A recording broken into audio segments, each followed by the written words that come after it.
Meus irmãos e minhas irmãs, paz e bem. Esse é o primeiro vídeo que eu estou fazendo daqui da Itália, precisamente de Campo San Piero. Claro que no passado eu fiz muitos vídeos aqui foi a comunidade onde eu morei. Atrás de mim tem o Santuário da Visão. Depois nós vamos fazer algum vídeo lá de dentro também, que faz memória do tempo que Santo Antônio viveu aqui nesse lugar. E aqui tinha o quarto onde ele morava, a chamada Cela do Santo, e ali então ele teve a visão do menino Jesus. São dois santuários importantes aqui nessa cidade, que está na província de Pádua, uma pequena cidade de 12 mil habitantes. E um é esse aqui, o Santuário da Visão, o outro Santuário da Nogueira, Notte em italiano. Hoje nós celebramos a memória de um santo franciscano importante, que foi um ministro-geral da Ordem Superior Geral, que teve o mérito de nos deixar duas importantes biografias de São Francisco, a Legenda Maior e a Legenda Menor, sendo a maior para o uso no refeitório, a leitura durante o momento das refeições, e a menor para o uso da liturgia. É um santo também que fez a exumação dos restos mortais de Santo Antônio, encontrando a língua intacta e também a parte das cordas vocais, exclamou: "Ó língua bendita de Santo Antônio". Hoje nós ouviremos na primeira leitura a conclusão de Isaías, daquilo que nós estamos escutando na liturgia nesse tempo, o primeiro Isaías. A antífona de entrada: o justo medita a sabedoria e sua palavra ensina a justiça, pois traz no coração a lei de seu Deus.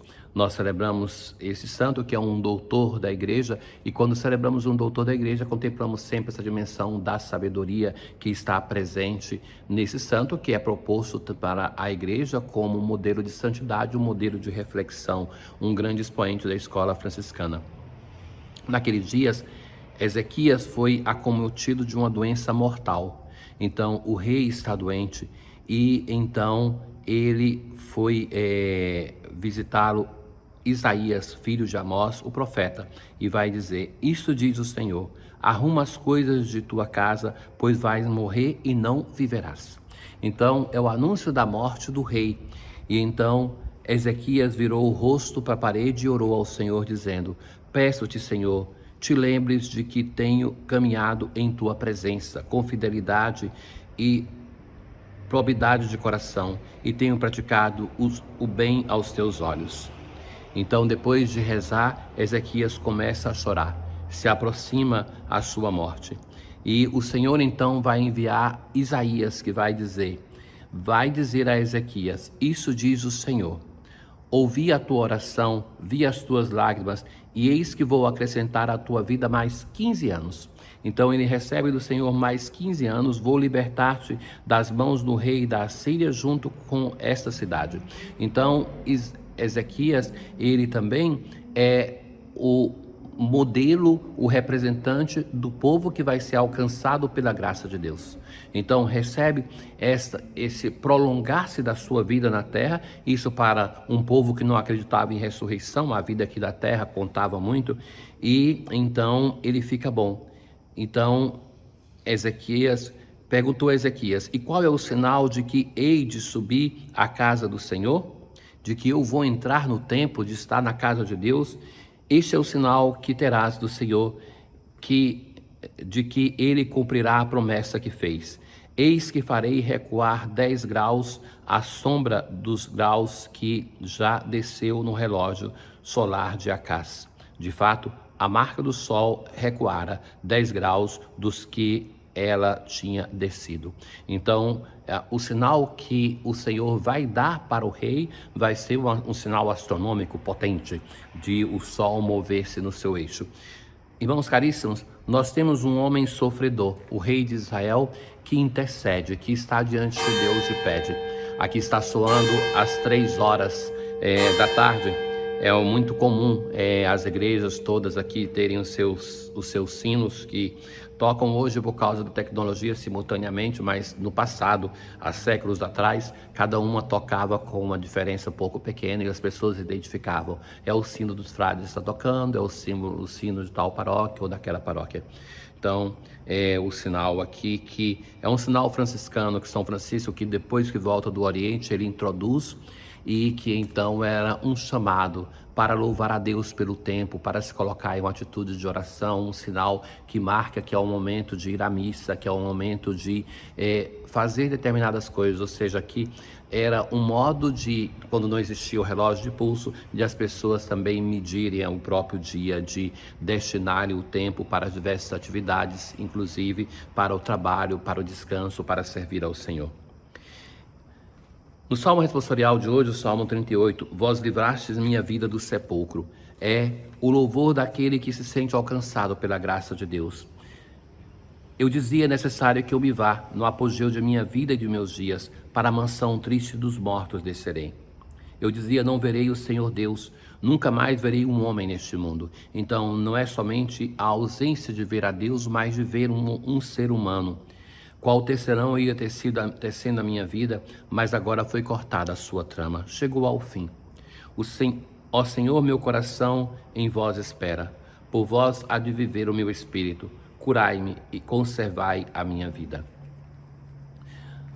No Evangelho de hoje, Jesus passou no meio de uma plantação em um dia de sábado. E vai se dizer já, por 2 vezes vai se afirmar isso. Os discípulos tinham fome, então eles recolhem das espigas e começam a comer. Então, nesse caso, os fariseus vendo isso vão dizer a Jesus, olha, os teus discípulos estão fazendo o que não é permitido fazer em dia de sábado. A crítica não é aos discípulos, mas é a Jesus. É a Jesus que eles querem atingir. Mas vejam, eles não são acusados de roubo, eles são acusados de estarem fazendo isso em dia de sábado. De fato, um membro do povo de Israel, ele podia, em caso de fome, se aproximar de uma plantação, pegar aquilo que é necessário para comer. Mas para eles, a agressão é que eles estão fazendo em sábado aquilo que não é permitido fazer. Era um violar a lei, fazer algum trabalho. Então, a resposta de Jesus: nunca lestes o que fez Davi quando ele e seus companheiros sentiram fome? Então, de novo, a alusão à fome. Então, Davi, ele pega para comer aquilo que era permitido comer somente aos sacerdotes. E continua Jesus, ou nunca lestes na lei que em dia de sábado no templo os sacerdotes violam o sábado sem contrair culpa alguma por causa do serviço que prestam? Eles devem prestar o serviço? Ora, eu vos digo, aqui está quem é maior do que o templo, o próprio Jesus. Então, que ele se apresenta como alguém que é maior do que o grande símbolo da santidade do Antigo Testamento, que é o templo de Jerusalém. Se tivesses compreendido o que significa quero a misericórdia e não o sacrifício. Jesus está citando aqui um texto que nós já ouvimos na liturgia do profeta Oséias. Quero a misericórdia e não o sacrifício. Nós estamos escutando o Evangelho de Mateus e já em Mateus, mas sobretudo em Lucas, nós temos esse anúncio da misericórdia. Jesus, quando vai condenar a hipocrisia deles na prática da obediência do sábado, é sobretudo porque eles não cumprem a misericórdia buscando obedecer à lei do sábado. Então, não terias condenado os inocentes. De fato, o Filho do Homem é Senhor do sábado. Então, Jesus aqui se apresenta ele como o Filho do Homem, que é Senhor do sábado, mas em outro momento do Evangelho, Jesus vai dizer assim, que o sábado foi feito para o homem e não o homem para o sábado. Então, o sábado é a grande síntese da lei de Israel, do Antigo Testamento, da Torá, do Pentateuco, como queiramos chamar, dos mandamentos, mas que não basta a observância cega do sábado, não basta a observância cega dos mandamentos.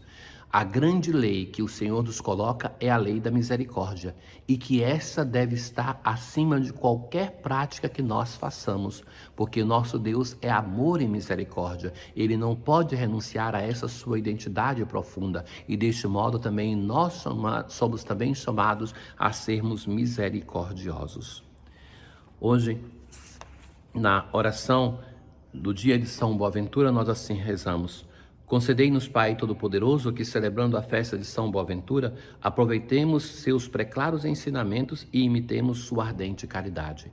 Então, São Boaventura nos é colocado como modelo, que nós podemos escutar para aprender, mas também que nós devemos imitar a sua relação de amor, de misericórdia.